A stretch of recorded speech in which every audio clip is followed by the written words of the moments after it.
ไปโชว์รูมโตโยต้าสมุทรสงครามสิดีมีข้อเสนอสุดพิเศษเพียบ3 วันเท่านั้น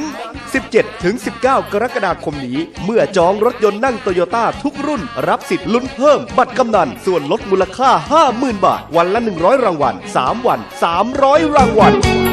รวมมูลค่า15 ล้านบาท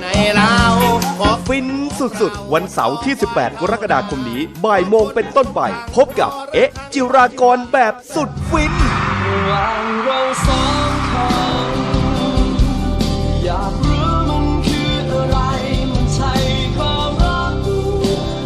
ในงาน Toyota Lucky Rennie and All New Fortuner สัมผัสนิยามใหม่แห่งศักดิ์ศรีที่เหนือใครสัมผัสและทดลองขับรับของที่ระลึกกันไปเลยฟรี